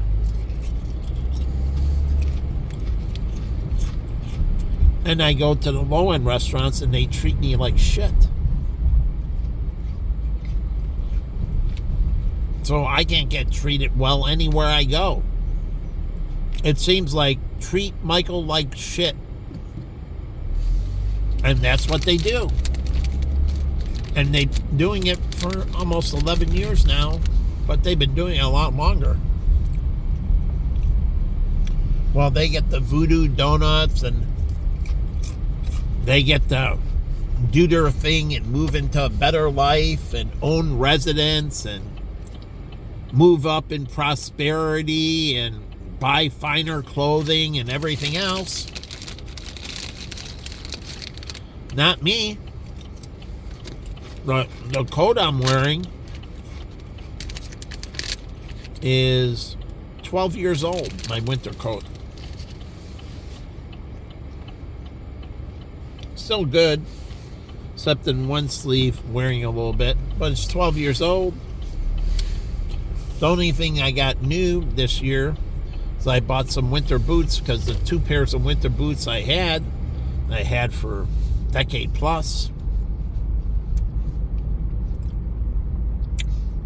They were worn out. They broke. The material came apart. I was forced to buy new boots.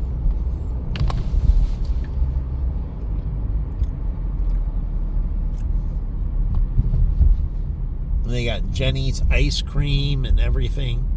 Used to go to Jenny's on Sheffield every so often. I like Jenny's ice cream.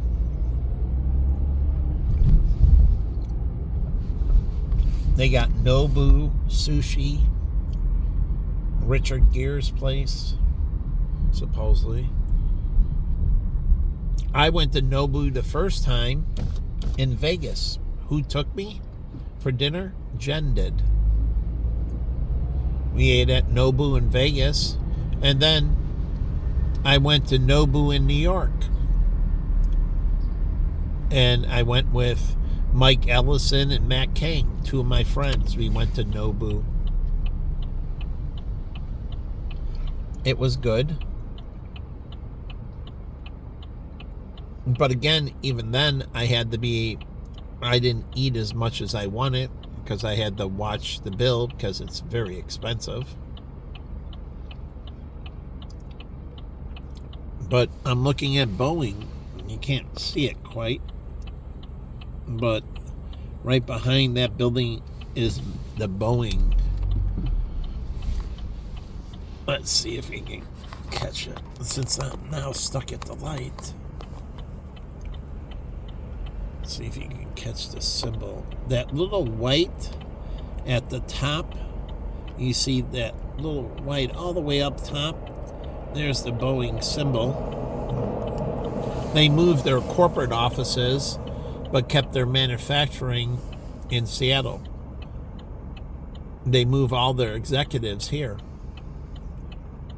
which was good. Chicago got Boeing, and they got all their high-end executives who make hundreds of thousands to millions a year.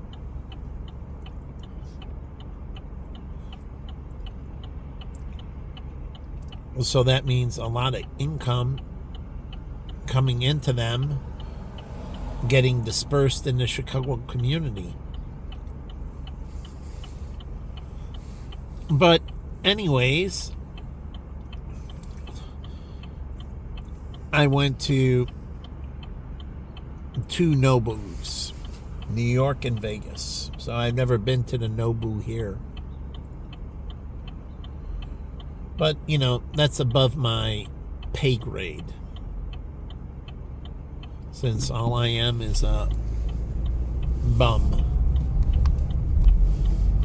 I'm just a squirrel trying to get a nut. We got Chevelle, which is a great burger place. And you got this area down Halstead. Now, what's this going to lead to? Well, the new Bally's Casino, which is supposed to be amazing. I would assume it would be amazing because they want to impress what they can do. So people are focused. You know, they opened a new Hollywood casino on that. So how much more amazing are they going to make it than these competing venues? So again, this Halstead Street is garbage. And again, you're bringing in all this stuff, but the infrastructure is garbage. Total garbage. And who's that? The people who run the city's fault. They have more than enough money. And I do truly hope they burn in hell for crying poor mouth. Lord, hear my prayer. All those that are in government that cry poor in the United States, may you just burn them in fucking hell. I pray this in the name of the Father, Son, and Holy Ghost. Amen. Fuck them.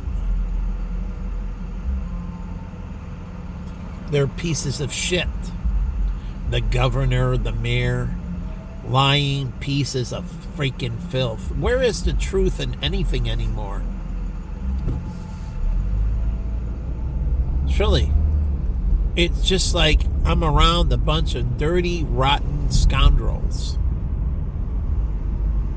And they use it to justify my life being fucking garbage. And that's why they should burn. They're not sanctified. Every day I live in this shit, they die. They cement their future into eternal damnation. So, what you sow is what you reap, right? And they sell filth and disgust and disgrace and everything horrible. So, coming down here, they'll look at the job site, which I haven't been able to do. And I'm interested in, what's going on here. Oh, a lot. They got the beautiful tower. Look at the AAA racing around. I guess somebody had a heart attack. Oh, that's right. They don't do that. They're not paramedics in that. So, it's interesting on the building site.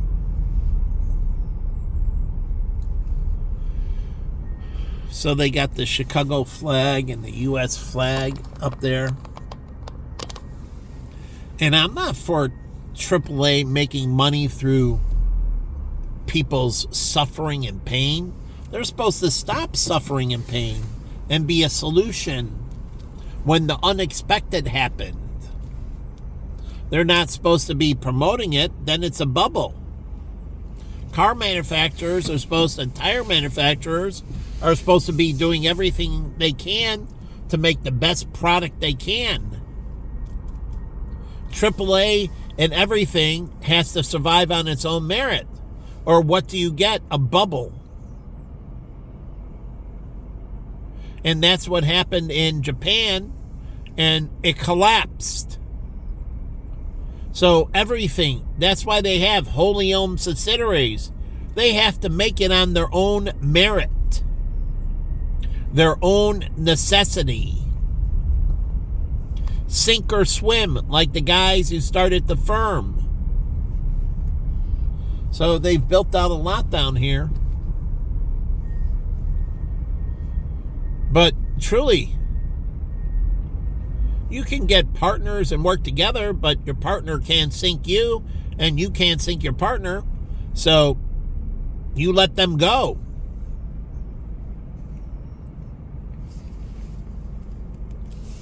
So meaning, when we're talking business partners, You're in it because you make each other stronger. If your partner makes you weaker, we're not talking a marriage. This is opposite. We're talking business. And if your partner makes you weaker, you get rid of it. You spin it off. You break it up. You dissolve it. See, business is not like marriage. It is not like family.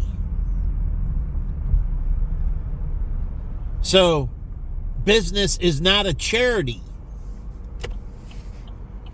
Business, you get rid of it. Ask Warren Buffett. He dissolves it. He gets rid of it. Either it's able to make it or it's not.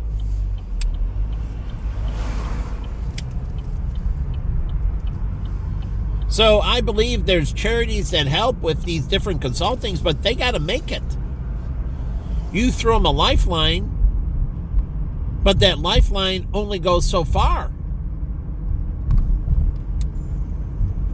So again, this infrastructure around here is garbage.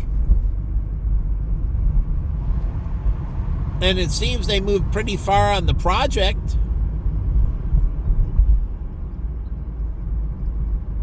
So, I don't get it.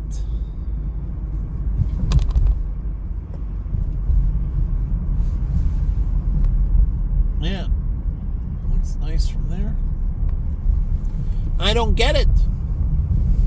How are you going to accommodate this with this garbage? So, you have to build the arteries, right? You have to have the proper circulatory system. If you have a heart and the arteries and veins are blocked, well, then it doesn't matter if you have a heart. The heart dies. That's why I told you with the United Center and everything, it suffered greatly until the Bulls started winning championships and that. They started building out, but it's not like Cubs Park. They have a great ecosystem. People go there before the game and hang out at Murphy's Bleachers, as I said, as an example. And then they hang out after the game. So it's more than just going to the ball game. It's an experience in the neighborhood. It's a cultural experience. Where you go to the Sox game and people go there and they leave. And that's another reason why they have problems with attendance. Where in Wrigleyville, it's really an experience. You're going before the game, you're hanging around after the game, and you get this cultural experience. And that's what you're trying to build out, this atmosphere. That's what they do in casinos in Vegas. They build out the mall and everything. They want, like Caesar Palace. They have all the animation, electronics like they do at Disney. Vegas uses a lot of the animatronics. Are they going to have animatronics at the new Bally's Hotel? I would assume they would have some sort of animatronics telling the story of Bally's. Like I go into Caesar Palace and they have that story and the lights and then it starts thundering and the gods start speaking. But they do really well, the Caesar Palace Mall and everything, because they built out the experience. So it's just not the gaming. It's everything around the gaming. So it's a destination. It's an experience. So Wrigley Field is a destination. United Center is not a destination. White Sox Comiskey Park, or whatever it's called now, is not a destination. You go into the game and you leave immediately. It's the same with the Hawks and that. they haven't built out the experience. It's the same with Soldier Field. You get all those people down there and you don't build out the experience. You have to build out the ecosystem. It's just like nightclubs in Cancun. They have incredible nightclubs in Cancun. Many different nightclubs, high-end, just wonderful, beautiful. It's a great place to go for nightclub experience. Daddy-O's and many others. But here you have to build out the ecosystem. You have to build out the experience. And they don't do that here. And it's a serious problem.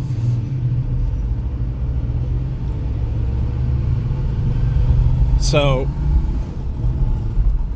not building out the experience, not building out the ecosystem.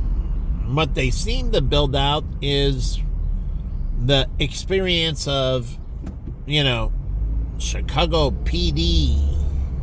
And I loved Hill Street Blues, but do you know how much we saw the cops as a little kid? Really? How much we saw them? Almost never. We didn't have shootings or gangbang activities in the playground. Truly. So we rarely, as little kids, saw the police. It happened here and there, but it was very rare that we had this interaction with law enforcement. So we didn't have gang shootings on the block and so on, per se. We did have Mike Espinoza, a Hispanic guy who terrorized the block. And he slammed my father's head off and so on. So, I don't know. And I turned the other cheek. I grew up with a Hispanic guy who assaulted my father, didn't say anything. He ran across the street and he just took an easy... My father was drunk. He was holding on to me to stabilize him, and he took his head and slammed it off the ground. It was unbelievable. I couldn't freaking believe it. My father couldn't defend himself, and you get this Hispanic piece of shit, like the black guy attacking me and the Hispanic, and I can't defend myself, and they attack me. Well, to me, that's unacceptable, and I need to grind you up into mincemeat. But my brother went into his house and beat the living fucking shit out of him.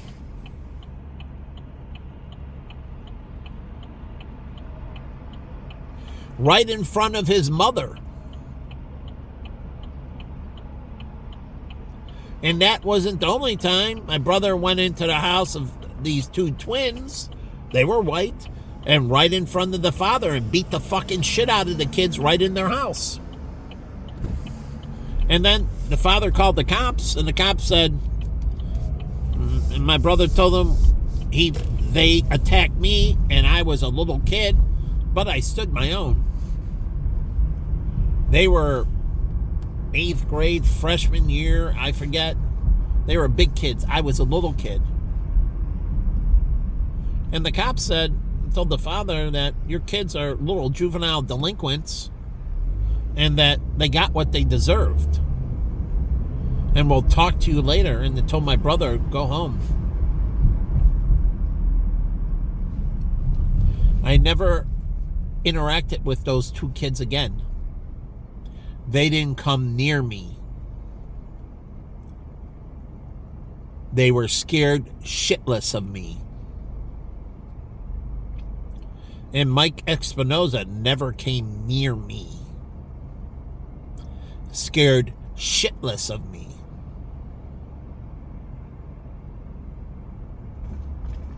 And that's how it's supposed to be. That would only be the righteous thing.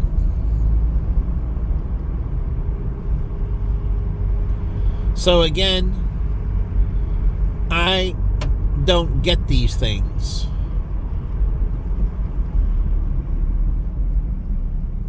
I grew up here at the projects. I used to live right here. This is Orleans. That was Cabrini Green, the big bad projects. I lived here at Dave & Buster's. I never had any problems with black people. Actually, black people stayed away from me. I would come out of the house sometimes, and with my Rottweiler at times, and they would step across to the other side of the street. I never had a problem. When I moved out, my roommate, Gabe, got mugged by a black guy at gunpoint. Him and his girlfriend, right outside here, got mugged right in by the fire station. Like, a guy mugging somebody gunpoint right here is a Chicago fire station. And it's been here since Cabrini Green was here. And there's another fire station right around the corner, too. Now they have all the basketball courts and all that. So they revitalized this neighborhood. And there's still lots of opportunity. But again, I didn't have any problem. They didn't mess with me. Just like when I went in Will's in his neighborhood and I took him there for his sister because she was raped by a black guy. I didn't stage it up. I didn't create these things. I didn't tell him to rape his sister. All I delivered was Will. He played basketball for us at Benedictine College in Ashland, Kansas. I used to drive him home all the time. I drove him home for Christmas. I drove him home for Thanksgiving. I drove him home for Easter, I think. And I drive him back to the school. I picked him up and dropped him off at his door. He had door-to-door service. And do you know how much I charged Will? $0. How much he paid in gas? $0. He paid nothing. Also, there's a white kid. He went to Catholic school. I forget his name. I did the same thing. I paid for all the gas, all the wear and tear on my car, and I gave him free trips back and forth from school. And same thing when I had he didn't pay for any gas. And I'm a poor white boy, and I drove him down, paid for everything, so he could come down and kick the shit out of the guy who raped his sister. And I told Will, will I have any problems? And he's like, no, all the brothers in the neighborhood know if they touch you, that's the end of them. So don't worry, no one will mess with you. And he's true. No one messed with me. I had no problem. Because if they did, they would have been fucked up beyond belief. Yeah. Nice you bring in immigrants who throw garbage all over the place.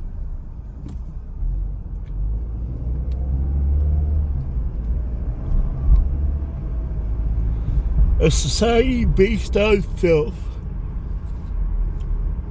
Yeah, the one church that was in the middle of the ghetto is still here.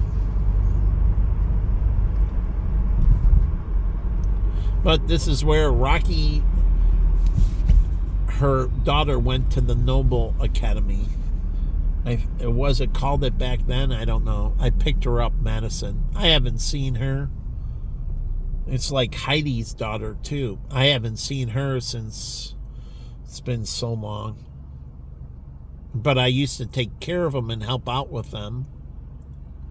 Their daughters.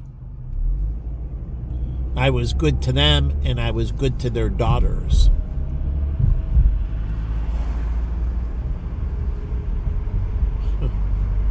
And that's another reason why they so wanted me to be basically their husband. because I treated them with incredible dignity, and I treated their daughters with incredible dignity. But it's not like Fred, he was a friend. I treated his daughter and his son with incredible dignity. And I tried to teach them computers. Fred had a computer, and I was like, your dad ever teach you how to use this? No. And I taught him some basic while I was babysitting for his kids. I taught him some basic stuff with the computer and that. So they liked when I came over, because I always taught them something that their father wasn't. So they were two Hispanic kids that I watched over.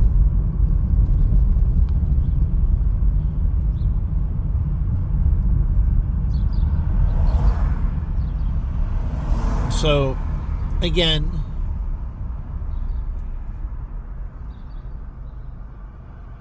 trying to bring things in a better place. I don't destroy things. People just destroy me. I make things better. And you show God who you are. And that's why I said, stand back and watch. Do you make me better, or do you destroy me? Do you make my life worse, or do you bring beauty into my life? And he's watching. As I try to bring beauty into your life and make it better, but also people have to atone and pay for their sins. I didn't choose that for them. Like the guy next door, the Will's sister, raped this. I didn't choose that for him. I didn't set him up. I didn't entice him. He had to pay for his crime. So, again, that's on them. There was no entrapment.